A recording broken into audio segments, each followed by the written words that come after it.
Bismillahirrahmanirrahim. Assalamualaikum warahmatullahi wabarakatuh. Mudah-mudahan pada pertemuan ketiga ini kalian dalam keadaan sehat walafiat serta dalam lindungan Allah Subhanahu wa taala. Amin ya rabbal alamin. Pada pertemuan sebelumnya kita membahas tentang konsep dasar sistem, karakteristik sistem serta klasifikasi sistem. Pada pertemuan ketiga ini kita akan melanjutkan yang membahas kompetensi pengertian informasi serta memahami pengertian sistem informasi. Pada pembahasan konsep dasar informasi, mengingat begitu pentingnya sebuah informasi dalam sebuah organisasi, informasi itu diibaratkan bagaikan darah yang mengalir pada tubuh. Suatu sistem yang kurang mendapatkan informasi akan menjadi luruh, kerdil, dan akhirnya akan berhenti. Kondisi berhentinya tersebut oleh Robert Anthony dan John Darden dalam bukunya Manajemen Kontrol Sistem disebut dengan entropi. Sedangkan informasi yang berguna bagi sistem akan menghindari proses entropi tersebut dan disebut dengan negatif entropi atau negentropi. Apakah sebenarnya informasi itu sehingga sangat penting artinya bagi suatu sistem? Sebelum menjelaskan tentang informasi, saya ingin menjelaskan dulu sumber dari informasi. Sumber dari informasi adalah data.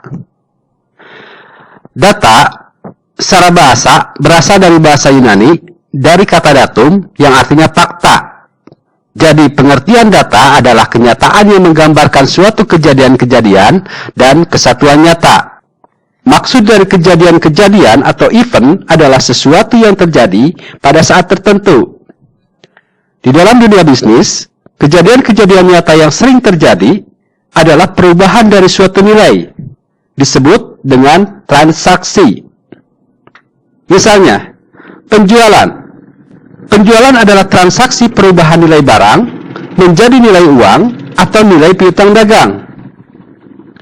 Selanjutnya, maksud dari kesatuan nyata atau fact dan entity adalah berupa suatu objek nyata seperti tempat, benda, dan orang yang betul-betul ada dan terjadi. Misalnya, ketika Anda membeli sesuatu ke minimarket, Anda melakukan transaksi dan kasirnya serta tempatnya minimarket adalah yang dimaksud dengan kesatuan nyata. Jadi pengertian informasi menurut Gordon Davis adalah data yang telah diolah menjadi sebuah bentuk yang berarti bagi penerimanya serta bermanfaat bagi pengambil keputusan saat ini atau mendatang.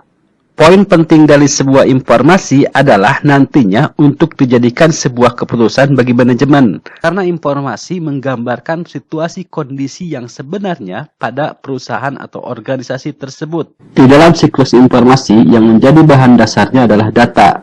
Data di sini merupakan bentuk yang masih mentah, yang belum dapat bercerita banyak. Sehingga perlu diolah lebih lanjut, data diolah melalui suatu model untuk dihasilkan sebuah informasi. Sebagai contoh, data temperatur ruangan yang didapat adalah suatu satuan derajat Fahrenheit. Dan data ini masih dalam bentuk yang kurang berarti bagi penerimanya, yang terbiasa dengan satuan derajat Celcius. Supaya dapat lebih berarti dan berguna dalam bentuk informasi, maka perlu diolah dengan melalui suatu model tertentu. Dalam hal ini dipergunakan model matematis yang berupa rumus konversi dari satuan derajat ke Fahrenheit menjadi suatu derajat Celcius. Sedangkan di dalam kegiatan suatu perusahaan, misalnya dari hasil transaksi penjualan oleh sejumlah salesman dihasilkan sejumlah faktur-faktur. Faktur-faktur ini merupakan data dari penjualan pada suatu periode tertentu. Faktur-faktur penjualan tersebut masih belum dapat bercerita banyak pada manajemen.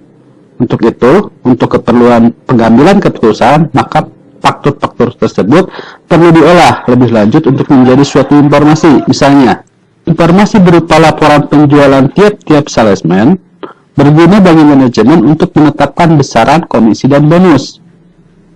Contoh yang kedua adalah informasi berupa laporan penjualan tiap-tiap daerah itu berguna bagi manajemen untuk pelaksanaan promosi dan pengiklanan. Sedangkan informasi berupa laporan penjualan tiap-tiap jenis barang berguna bagi manajemen untuk mengevaluasi barang yang tidak atau kurang terjual. Data yang diolah melalui suatu model menjadi sebuah informasi, penerima kemudian menerima informasi tersebut, membuat suatu keputusan dan tindakan yang berarti menghasilkan suatu tindakan lain yang akan membuat sejumlah data kembali. Data tersebut akan ditangkap sebagai input, diproses kembali lewat suatu model, dan seterusnya.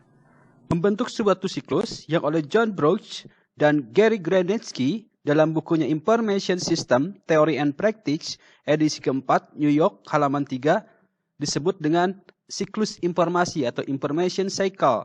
Siklus ini disebut juga dengan siklus pengolahan data atau data processing cycle.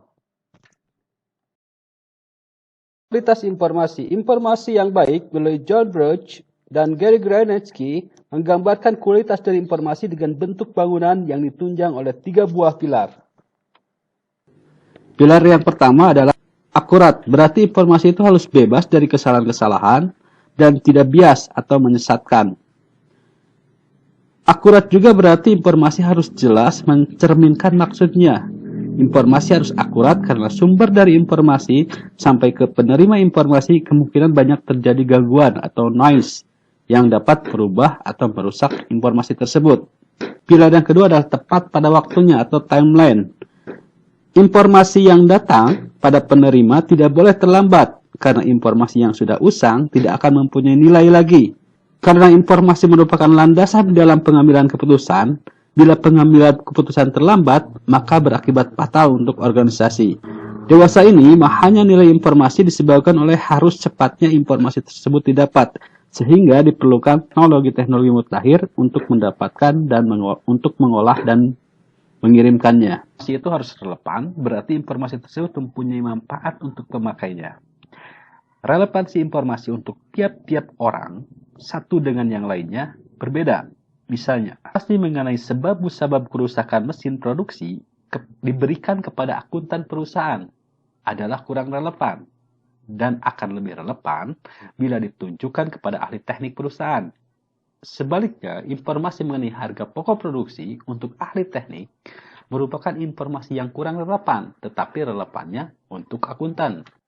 Nilai informasi atau value of information ditentukan oleh 2 hal, yaitu manfaat dan biaya untuk mendapatkannya. Suatu informasi dikatakan bernilai bila manfaat lebih efektif dibandingkan dengan biaya mendapatkannya. Akan tetapi, perlu diperhatikan bahwa informasi yang digunakan di dalam suatu sistem informasi umumnya digunakan untuk beberapa kegunaan, sehingga tidak memungkinkan dan sulit untuk menghubungkan suatu bagian informasi pada suatu masalah tertentu dengan biaya untuk memperolehnya. Karena sebagian besar informasi dinikmati tidak hanya oleh suatu pihak di dalam suatu perusahaan. Lebih lanjut, sebagian besar informasi tidak dapat persis ditaksir keuntungannya dengan suatu nilai uang. Akan tetapi dapat ditaksir nilai efektivitasnya. Pengukuran nilai informasi biasanya dihubungkan dengan nilai analysis cost effectiveness atau cost benefit.